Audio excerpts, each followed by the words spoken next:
Hi, Dr. Holly. This is Gabriella Andrews. I'm gonna have to turn my phone the other way so that way you can see the brain. I am outside. I don't know how to turn off my pool fountain, so I'm gonna talk really loud so you can hear me. Okay, here we go. Here's my brain.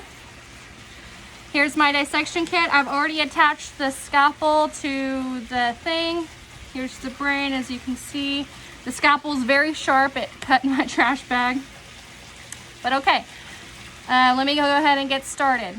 Let me just move that a little bit better. Okay, there we go. Okay, so before I start cutting into the brain, I would like to point out a few different structures of the sheep brain that can be viewed and talked about from the outside before we can even go into it, okay?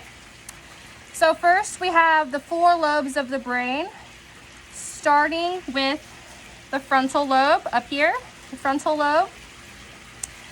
Okay, so the frontal lobes are important for the higher cognitive functions such as memory, emotions, impulse control, problem solving, social interactions, and even motor function, okay? And then here on the sides, we have the temporal lobes. On the sides, the temporal lobes. And the temporal lobes down here, they are associated with the ventral stream. Visual processing, they're associated with memory, emotion, speech, and it's the location of the primary auditory cortex. Okay, next we have the parietal lobe right behind the right behind the frontal lobe. We have the parietal lobe in this area. So the parietal lobe is responsible for processing somatosensory information about the body, such as like temperature, taste, touch, movement, those kind of things. And then lastly, we have the occipital lobe, which is in the back, very, very back part, occipital lobe. And the occipital lobe is primarily responsible for the basic visual processing. And then in the very back here, we have the, Max, sorry, my dog. We have the cerebellum. So the cerebellum, and then we'll have a closer look inside of this once I cut the brain in half. So the cerebellum helps with the coordination of movement, of our motor skills, and it helps us maintain balance as well. And then all of this section up here, all of these lobes that I talked about, this is the cerebrum, which controls our voluntary movements, intelligence, memory, all of that. So the cerebrum, there are these different folds in the cerebrum, different folds here, as you can see, that give the brain its wrinkly appearance.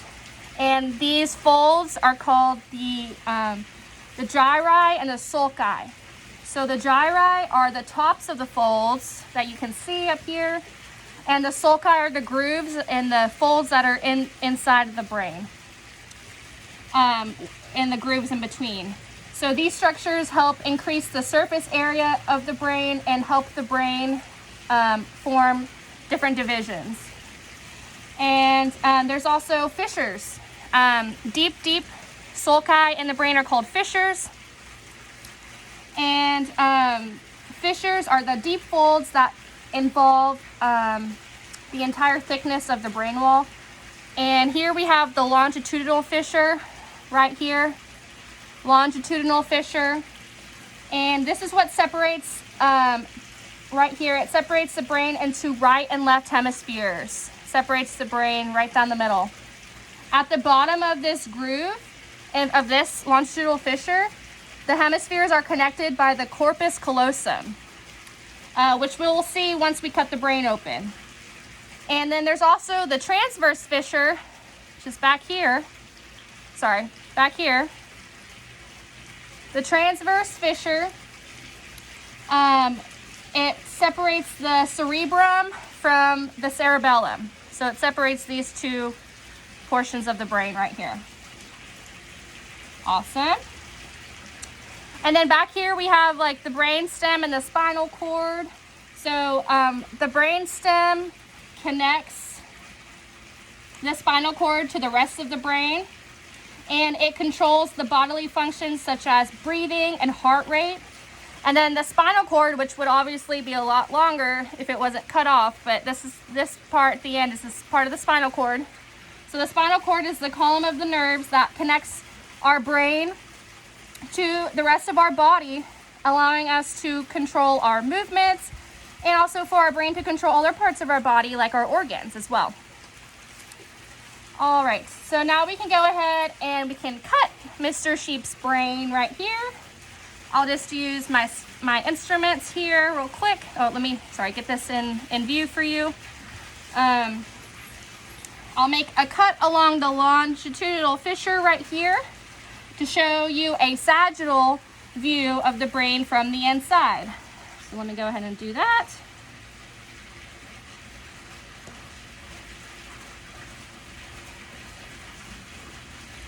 I feel like I'm cutting into my steak.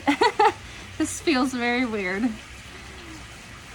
But nevertheless, here we are. Okay, awesome. So I'm gonna remove, oh, there's still a little bit left. There we go. Okay, I'm gonna remove just half of the brain over here. Because I'll just show you from one half here. Okay, so, here, right here, we have the corpus callosum.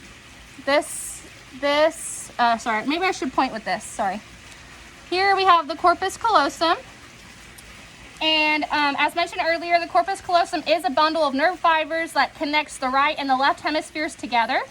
The corpus callosum ensures that both sides of the brain communicate with one another and they send each other signals.